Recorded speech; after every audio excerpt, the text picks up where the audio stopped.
कहानी की शुरुआत उस छोटे से मोहल्ले से होती है जहां हर कोई एक दूसरे से परिचित है। यहाँ नायक अरविंद एक पढ़ा लिखा और समझदार युवा है जो अपने माता पिता के साथ रहता है। उनकी बगल के घर में रहने वाली भाभी सुजाता एक सरल और हंसमुख महिला है।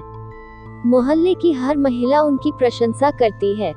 अरविंद और सुजाता की पहली बातचीत तब होती है जब अरविंद उनके घर कुछ सामान देने जाता है।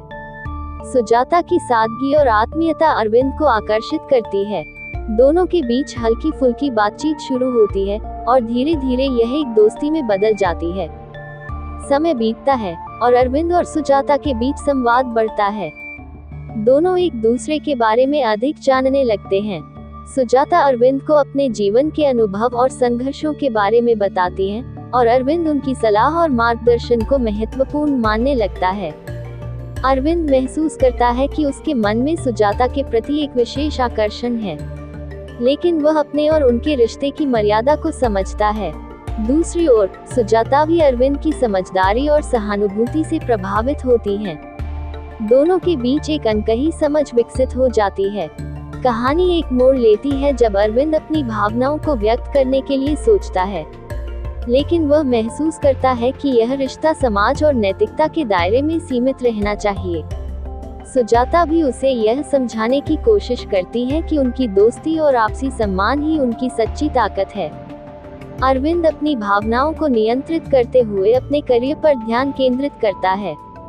सुजाता भी अपनी जिम्मेदारियों में व्यस्त हो जाती हैं। दोनों एक दूसरे के प्रति सकारात्मक दृष्टिकोण रखते हुए अपनी अपनी राह पर बढ़ते हैं। ये कहानी यह संदेश देती है कि सच्चे रिश्ते हमेशा समझ, सम्मान और सीमाओं का पालन करने से मजबूत बनते हैं। अरविंद और सुजाता के बीच की ये दोस्ती भले ही अनकही भावनाओं से भरी थी, लेकिन उन्होंने इसे सही दिशा में आगे बढ़ाया। यहाँ एक काल्पनिक प्रेम कथा को अध्यायों में प्रस्तुत किया गया है, जिसमें पड़ोस में रहने वाली भाभी और एक युवक के बीच पनपते प्रेम को दर्शाया गया है। ध्यान रहे कि इस कहानी का उद्देश्य केवल मनोरंजन है और इसमें नैतिकता और मानवीय संबंधों का ध्यान रखा गया है। रोहित का परिवार एक नए मोहल्ले में शिफ्ट हुआ था। उसका मन अभी तक अपने पुराने दोस्तों में ही बसा हुआ था। एक दिन जब वह बालकनी में किताब पढ़ रहा था, तभी पड़ोस वाली भाभी सीमा छत पर कपड़े सुखाने आई। सीमा की मुस्कान और उसकी शांत स्वभाव ने रोहित को मोहित कर दिया। कुछ दिनों बाद सीमा और रोहित का पहली बार आमना सामना हुआ। सीमा ने हंसते हुए पूछा, नए पड़ोसी हो, यहाँ सब अच्छे हैं, तुम्हें जल्द ही सब पसंद आ जाएगा। रोहित ने बस सिर हिलाकर हामी भरी, लेकिन सीमा की हंसी और उसकी आत्मीयता रोहित के दिल में हलचल मचा गई। समय बीतने के साथ सीमा और रोहित के बीच हल्की फुल्की बातचीत होने लगी। सीमा अक्सर उसकी पढ़ाई और करियर के बारे में पूछती। रोहित को लगा कि सीमा केवल एक भाभी नहीं, बल्कि उसकी एक सच्ची दोस्त बन रही है। रोहित को ये समझ में आने लगा कि वह सीमा के प्रति आकर्षित हो रहा है।